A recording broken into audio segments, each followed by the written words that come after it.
Good afternoon to all my audience out there. Welcome back to the Real Talk, where the conversation, where we lift up stories and we talk about real stories and about real journeys and real resilience.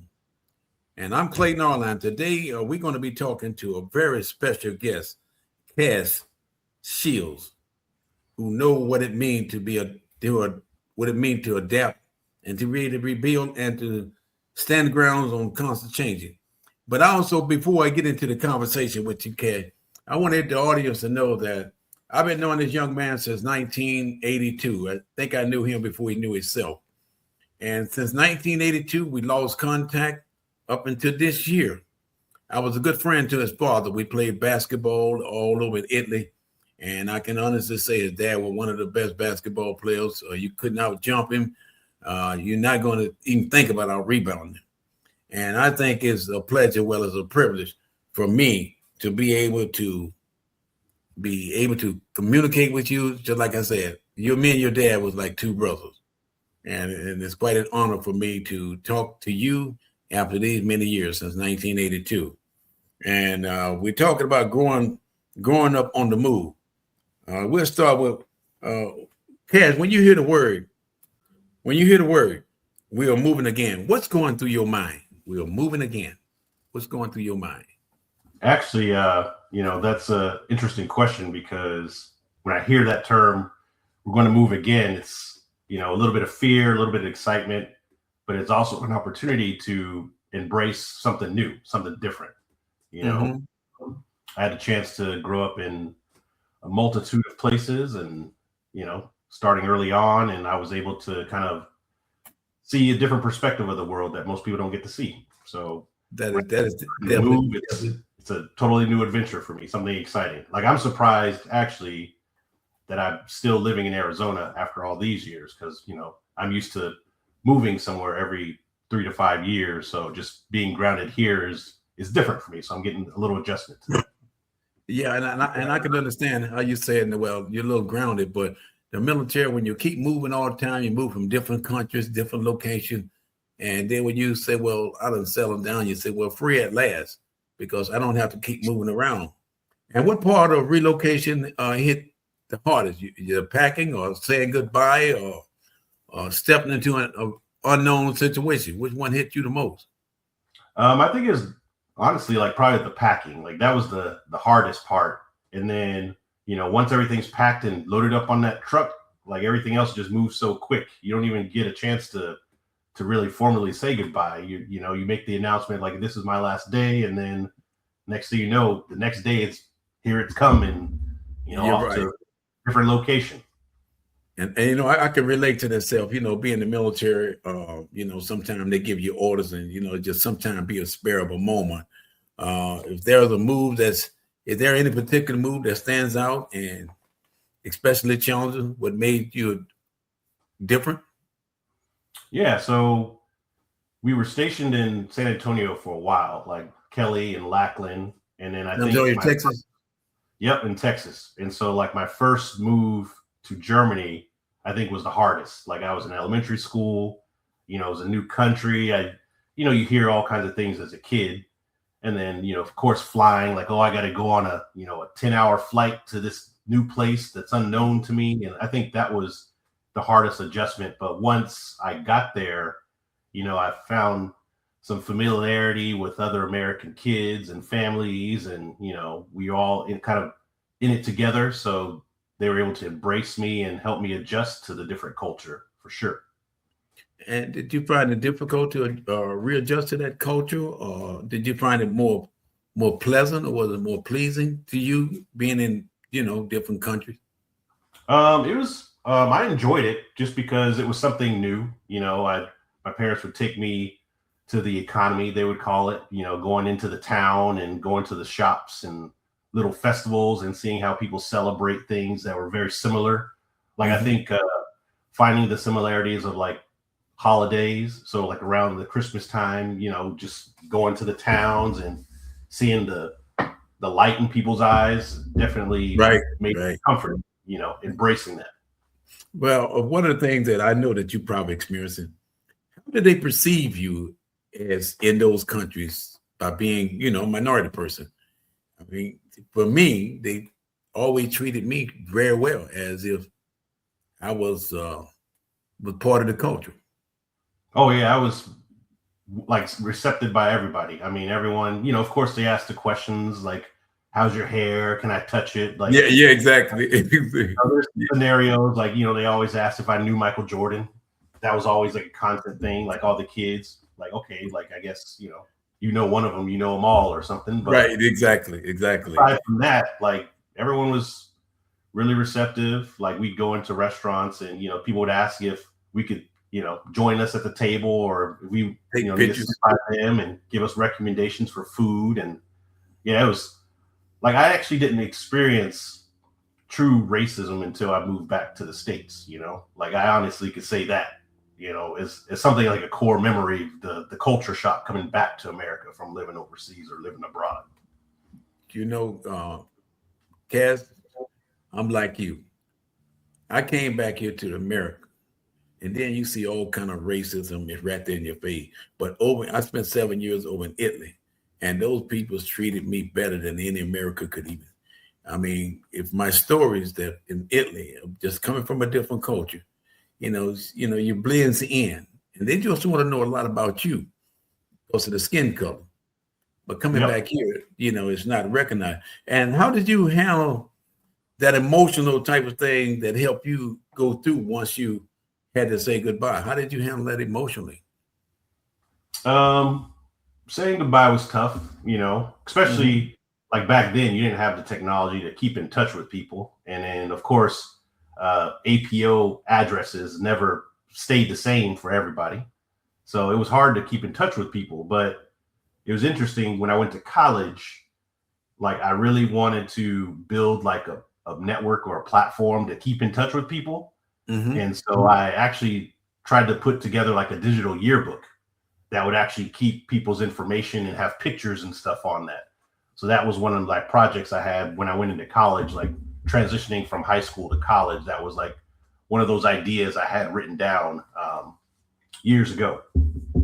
Now speaking of school transition, switching school can be tough even once, but you have done this multiple times. What is like walking into a brand new school where you're not even familiar with? Well, I think growing up in the DoD school system is like, I would say that's probably the best educational system that America has to offer. And I'm surprised it's not implemented across the board. But they have programs. DoD, the Department of Defense? Correct. Yeah. Okay, so the Department of, like, you call it DOD school system. You're right. So all the schools on all the bases and posts and everything, they kind of fall underneath that program. But they actually had a good system for intaking new students and having a program where students would show them around, shadow them, get them accustomed to the structure and scheduling. And I really appreciated that, because that helps a lot with that transition. Because a lot of people, they take move differently. Right, that's true. Fortunate enough it excited me. I was able to pull up a different language or learn a new language and adjust pretty well. But I know I saw a lot of kids that kind of grew up with me that struggled with that. And so they would constantly, travel back and forth to the States to be around familiarity with family and things like that. So. Now, my other question, have you ever felt like you have felt behind schools academically because of those different moves? Actually, it was the opposite. Like, I would go into a new school. So as an example, I moved in my 11th grade year in high school. I moved back to the States. And so once I got to the stateside school, they were pretty much, they didn't know what to do with me, because I had enough credits to graduate as an 11th grader, because our schooling was so advanced. But, I decided to stick out that year and kind of graduate with my class, just because I wanted to get used to the adjustment and things. I know, like, I moved in the middle, like right after spring break of my 11th grade year. So it was only like a month before they were trying to graduate me out, because they didn't know what to do with me. But yeah, I'd say the there was good programs in place for me to kind of jump into either the gifted program, because I was a part of that fairly often, and then other like advanced courses to kind of keep me on pace with my my roadmap. Yeah, but do you think that has a lot to do with you kept moving around and being in different environment, good school environment? Do you think that has a lot to do with do you feel like you were more advanced than the people back here in the United States? My parents always had a good structure around education. Like they were always studying. I always had like I remember I got encyclopedias at a young age, and then I graduated to like the big boy encyclopedias, the Britannicas. Mm-hmm. So I was able to kind of, and every summer they gave us like projects to like look up or do research, and it gave us a chance to kind of educate ourselves before the internet, before access to all this information and tools and everything. So I was always busy, trying to advance myself, curiosity, and because I was a curious kid, I always loved like learning about different cultures and all kinds of stuff. So it kind of fell into place naturally.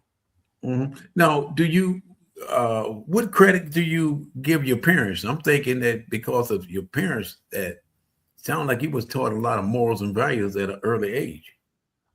Oh yeah, they were the blueprint for me.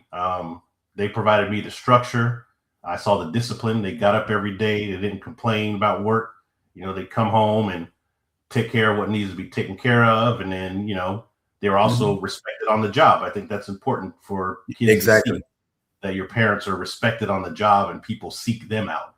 That has to show something where you got adults and elders even reaching out to your parents for advice like that. That's something like, okay, these people are doing something right that I need to take interest or keep an eye on. So that they gave me great foundation there. Cass, a lot of people don't have that basic foundation. So it is a thank God that you had that basic foundation, as someone that who wanted you to advance, and you looked up to them and you thank them for all the things they've done for you. But those kids that don't have that, and I'm going to ask you this one question: if you can redesign how schools welcome military students, what would you change? I think there almost should be like an immersion program for military students or transitioning kids coming in. I mean, not even just military. There's kids that travel often due to parents' jobs and stuff. And I think having a program for adjustment is super important. Whether that's like immersion for like a language or like a culture, because each city is different. Each region of the country is different. So if someone's from out of those areas are coming in, it's going to be not just an adjustment within the school environment, within the home environment as well. So I think it's really important for schools to take that in consideration. Yeah, well, I think that's a good advice. When as you keep moving around the military, your friendship and your social life, friendship can be hard. Friendship can be a hard part of moving. And my question to you: how do you balance making new friends while still holding onto old ones? I mean, I was always, the new kid. So I was used to, going in a room, introducing myself, trying to find some commonality amongst everyone in the audience. That's important. Just finding that ground, that bearing. In terms of keeping in touch with all my old contacts, like I had a good memory, so I always remembered names. Like I always identify or remember something. And, once the technology became available, I reached out and said, hey, like to connect, just keep in touch, reach out if you need anything, support. And I'm in actually a lot of military dependent groups, like on Facebook and socials and stuff. So that's really cool too, because a lot of the older adults get to reach out. Oh, well, I tell you what, staying connected with friends from the past, to me, that's why personally I'm excited about this conversation, because when I say connected with a friend of the past, we talk about 40-something years, and I hadn't saw your parents, And I thank God that this is something that is means something very dearly to me, knowing that I'm interviewing one of my good friends' sons, which after 47 years. And so when I say on the move, when it's hard to find good friends, when you're moving around, and let me ask you this here. Has moving made you more outgoing or more cautious when meeting new friends? It makes me outgoing in proper settings, but there's also some caution there that some things don't last forever and things Yeah. happen. And, people get separated, so it's always a caveat or something I have in my back pocket to understand. Like, okay, this relationship might not be very long, but at least make it meaningful while we do have this time. Mm, right. Now, my question is, well, what's something people have misunderstood about military kids? Is there a misconception about military, kids that growing up in the military? I don't know, they seem to think that we live like this chaotic Yeah. lifestyle and Always that in wars. always in war. Like once you're a military kid, you're gonna, ideally you're gonna be in the military and serve as well. It's not always the case. I totally agree. And myself, Cass, if you know my past, I thank God for the military. I mean, I had an opportunity to meet all kind of peoples, and I moved around the military, and like I said, I got all my education throughout the military. To me, as a guy that grew up in very poor, the military really changed my life. And when we talk about adaptability, adaptation, identity, and resilience, one of the things you have had to adapt more than most teens at your age. And I have to give you a lot of credit. A lot of people will never get an opportunity to leave their own hometown. And yeah, you've been to all these different countries. And what skills have you developed because of moving so often? I learned to become agile. I learned to be adaptive, to um, to basically go in every situation with options or understanding of taking away something. I think a lot of people fail to do that. They always focus on the negative or dwell on the negative. Like I always had to look at the different perspective of all parties involved and determine that, like, hey, like if I'm going to go into this, I'm going to take away something positive out of it. And so that's kind of what I did. Moving, my parents didn't always live on the base because everyone assumes that military kids, they all live like in base housing together. They don't realize right. like kids live off base or have to ride a bus for an hour to get to school, that kind of thing. You're right. Living in those towns, like I would walk around town, explore on my own. We didn't have phones back then, so when it got dark, we just found our way back home. But there's times where I'd be hiking in the forest for like hours. My parents didn't know where I was, but it was just a part of exploration and the journey.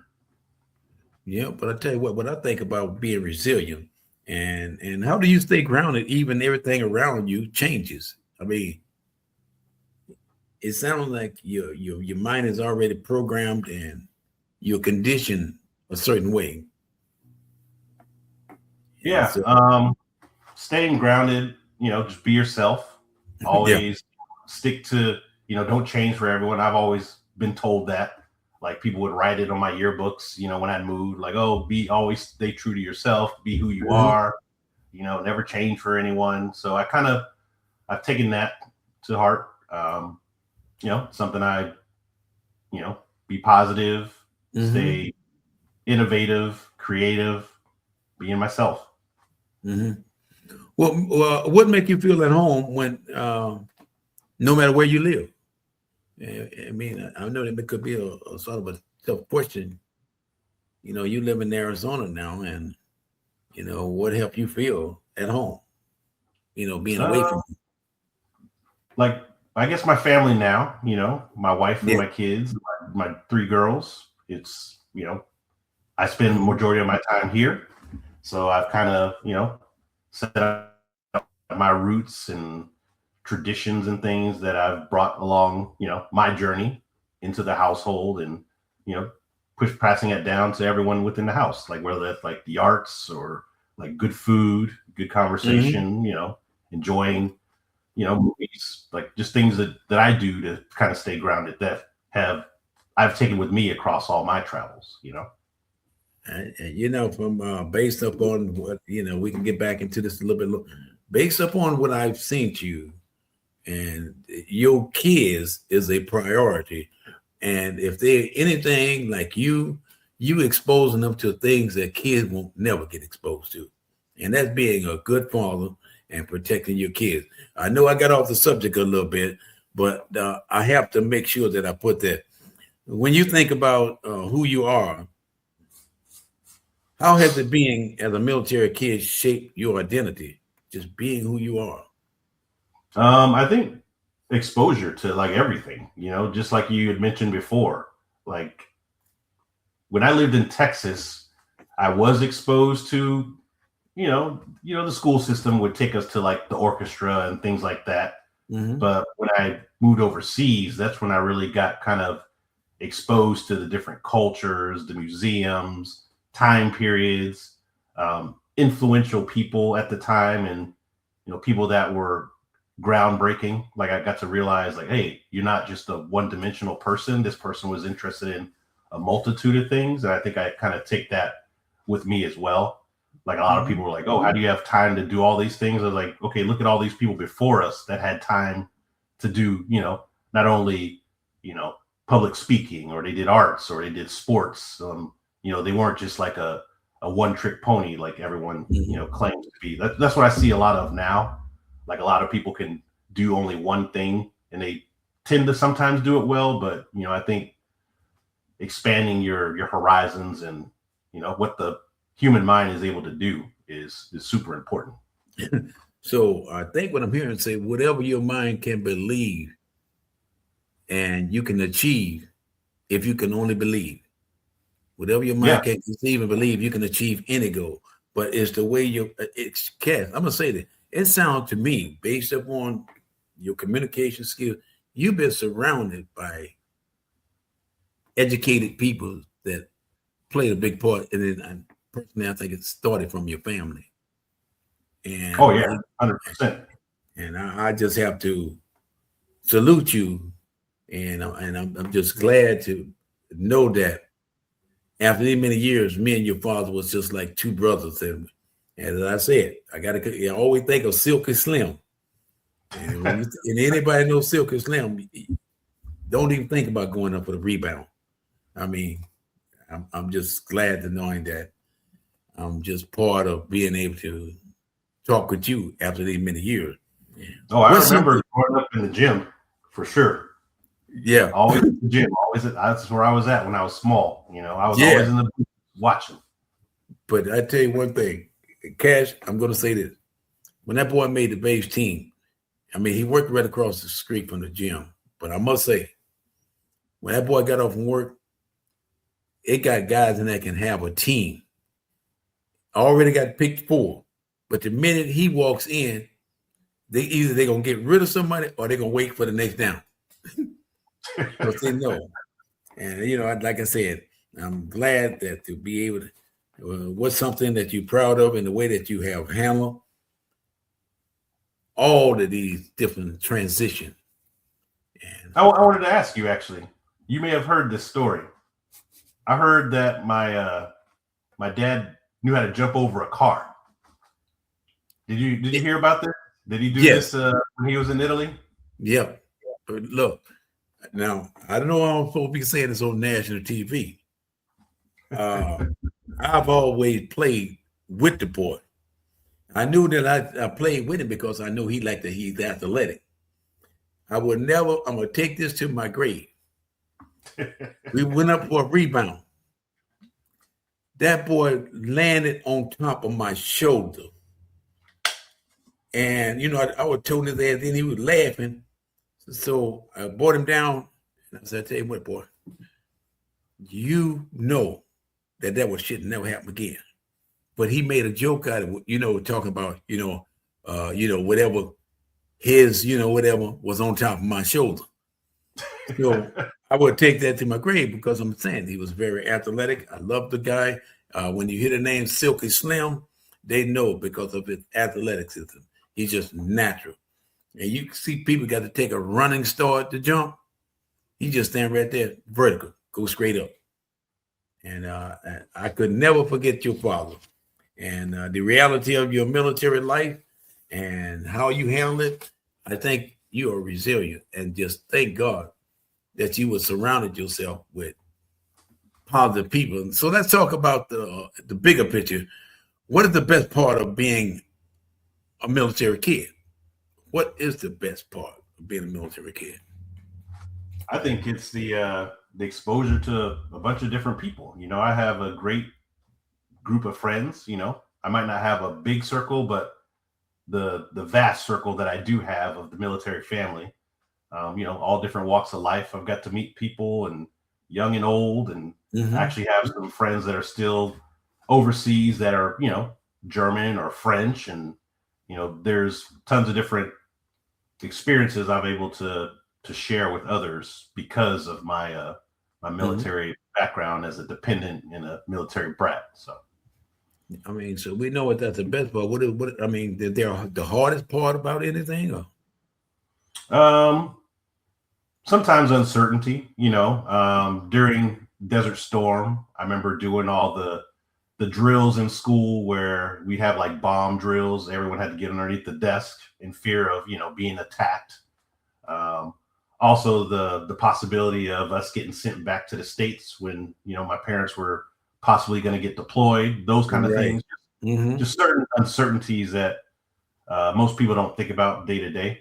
And as a kid, you don't understand it. You're true. 10, 11 years old, and what does that mean? My parents have to go to war, that kind of thing. Just uncertainties. Those are kind of parts of the job. And and when you're saying being separation, how did separation do in your parents' long training time of being away from home? How did that affect you? Because they go to training and you got to go to somebody else's house. Obviously, they made sure that you was in a secured location. But how did that affect you? It's hard. I mean, it's an adjustment. You're used to being in a full family unit, and then someone has to do some time and duty, to serve the country. So you think at the end of the day, it's all for the benefit of protecting the U.S. soil and the country, and being American. Like I loved representing America living overseas. So I understand like that sometimes takes sacrifice, and parents being away for a while. I know it's not always, it's not permanent, at the time. What place stick out in your mind that one of the best places you love about Italy? I mean, well, I don't know why I say Italy. What is one of the best places you like about Europe?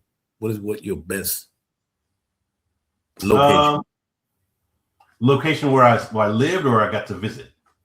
Well, both. Okay, so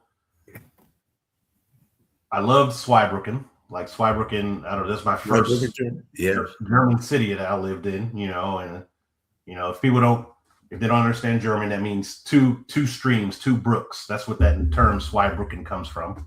Oh, wow. I learned something new. Yeah, two streams underneath the bridge. But that town was very charming. I mean, old Cold War base. So a lot of the stuff was old. A lot of the buildings, a lot of history, a lot of American presence in the area. So it was really comforting to kind of go to that town. There was a lot of, relics and things you could see. In terms of visiting, I got to visit a lot of places. Like, wow. But I would say Denmark was my favorite country. Like, it was just so laid back, and it wasn't busy. Like, it felt like people there were like living their lives the way or as intended, not stressful. Denmark is pretty much, is that Dutch? No, that's north of Germany. So okay, gotcha. Yeah, Dutch would be like Holland, but it's more Danish. So Denmark is considered Danish. But yeah, right off the water, we were in a small little town, small little restaurants and things, and people just, I don't know, good food, good company. It was great. Well, Thank you, remember Italy. I The do. Pisa Tower down in the St. Market Square. You been there? St. Marcus Square. I don't know if I went That's to that specific location, but when I did go to Aviano, there was a restaurant on top of this mountain that we had to drive up. Pioncavallo.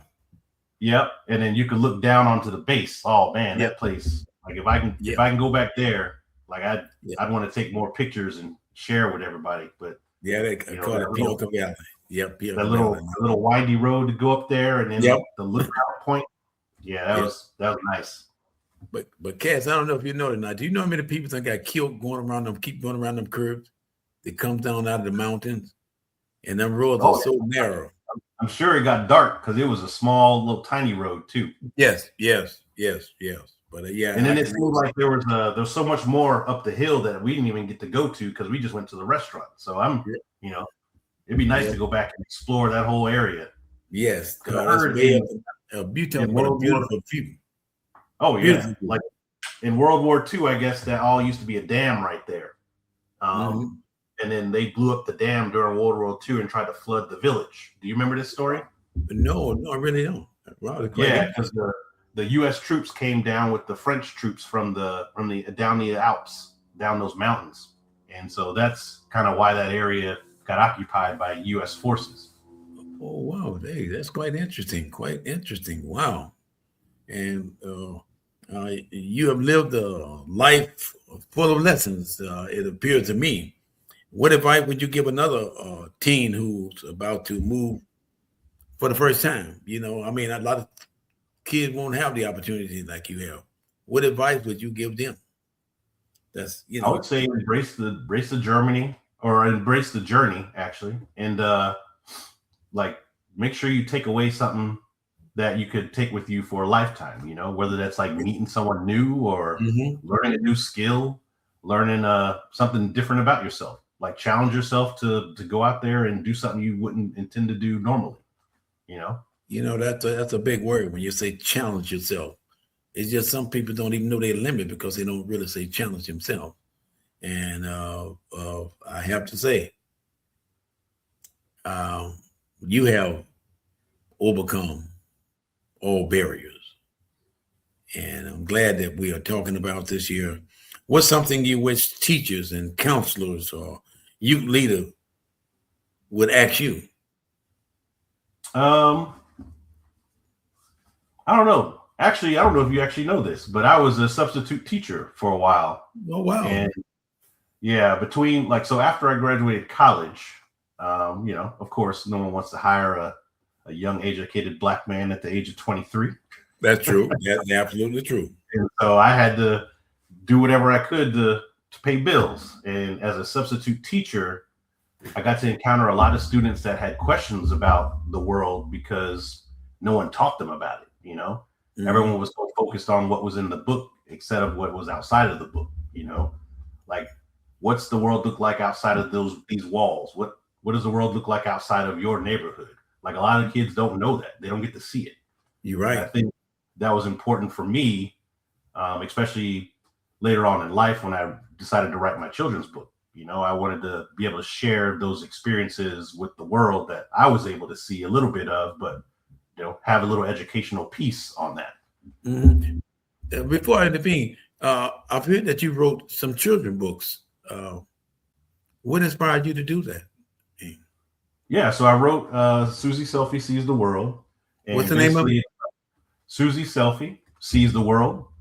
And so it's about a girl that goes to different places and takes selfies as like a way to keep memory of these places she visits. And so I think it was important to share different locations around the world and see it from a kid's perspective. I was able to travel when I was young, but I didn't remember to take pictures everywhere. So I wanted to be able to have that and keep that in mind for people as a possibility. Like, hey, I can go and travel and do this and keep a memory. Mm-hmm. So that's kind of what inspired me, my young travels at a young age. And is your books out on the market? Oh, no. It's available on Amazon, and it does have an activity book as well. I could share that, post the podcast as well. Okay, yeah, no, that would be something that is very interesting, and to me, just talking about it and what you're doing for charity begins at home. You raise kids from a small age, and I'm like you, man. I'm into young kids, their growth, the development, because you got to nurse these kids, and what you're doing, hey, it's priceless. And I want to ask you this here: if you could design a support program for military team, what would it include? A support program for military team? I think it would include almost like resources for what's next.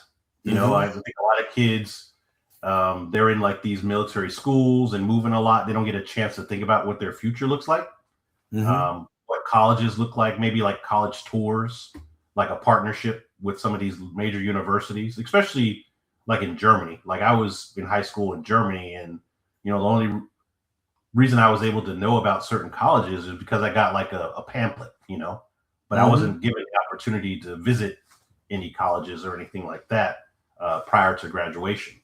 So I think having a program that kind of allows these students the opportunity to either have some kind of mentorship with like these universities or have like on-site visits, like a tour. Hmm. I think that would be super helpful for them. And then if college isn't the right thing for everyone, it's not always right for everybody, but show them what else they could do to either give back or contribute as a society. That's the thing now is a lot of people, they want to be a YouTube star or something, but Yes. you know, are they like, it's not just being the star, but it's what are you doing to benefit, the commonality of the human race. So Hmm. Well, my thing is with you. What since you know got to your master, did you have any barriers that you had to go through being in these schools, being a minority person, or were they pretty much mixed group, or what?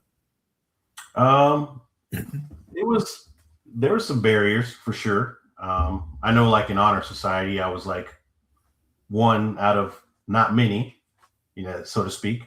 But then when I went to college, um, I went to a small private university specialized in technology. There wasn't many, that looked like me. I got you. And I was actually a one of one at the time because I was the first person in the whole university's history to go from an associate's all the way through the master's program without stopping. Wow. And that's how I was able to graduate early at the age of 23 with a master's degree. Wow. Man, that's it. That's uh, I would say just talking to you, it's about being resilient and knowing who you are. And my most important question that I want to ask you: what is one thing you learned about yourself through all your career, all of these experiences? What is one thing you learned about yourself? It gets better. I mean, there's days where you get down on yourself, like it always gets better the next day. That's I wake up every morning and I try to, do something better than yesterday. Oh So wow, that's kind that's of what I take with me. hmm It's important to, find something I like and love and share it with everybody and be better the next day. hmm Now, is there any? I mean, I'm talking to you as being who you are. Is there any advice that you, as a black man or been all over the sea, any advice that you would give these young kids that's out here struggling that would help and empower them, inspire them, say, look, it ain't how you start, it's how you finish in life. 100%. I would say it's not how you start, it's how you finish. And Hmm. then be willing to take a chance on yourself Hmm. and always take up the opportunity to travel if someone invites you to travel.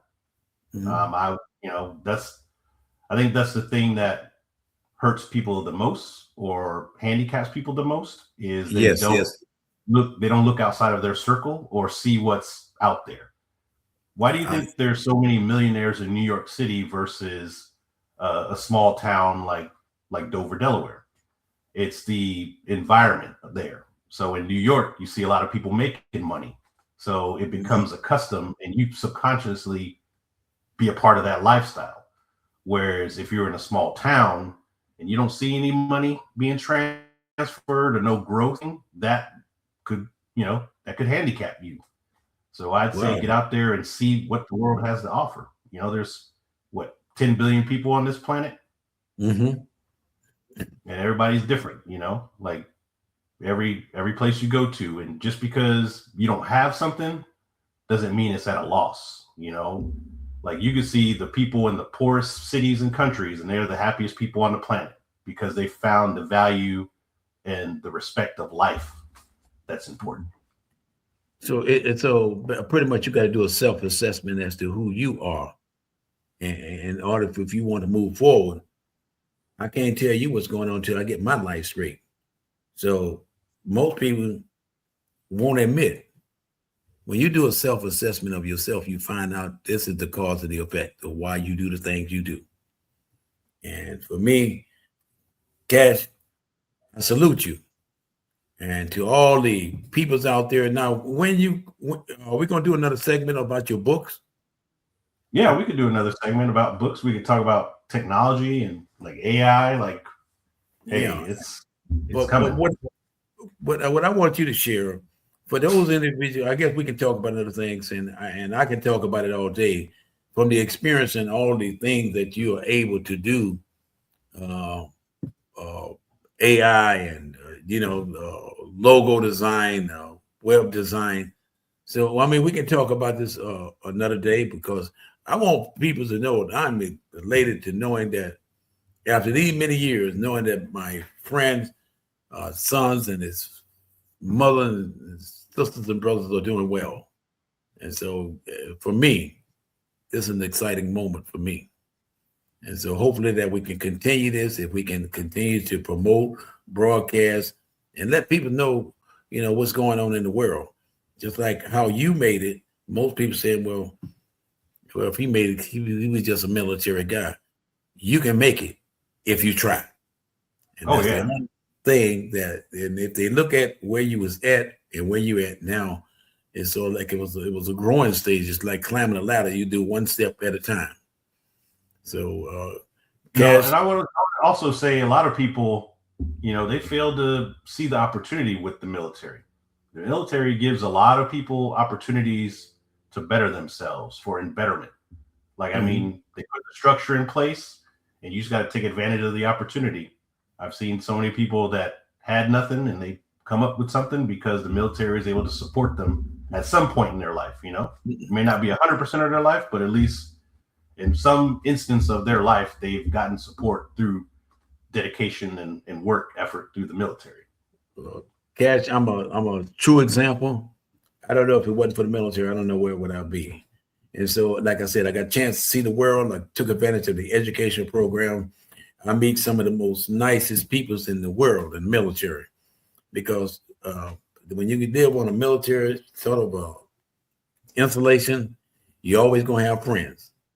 And I'm going to say, I am honored to be able to interview you, because when I think of Eric Jr., I think when you were small, I think of your dad, Silky Slim.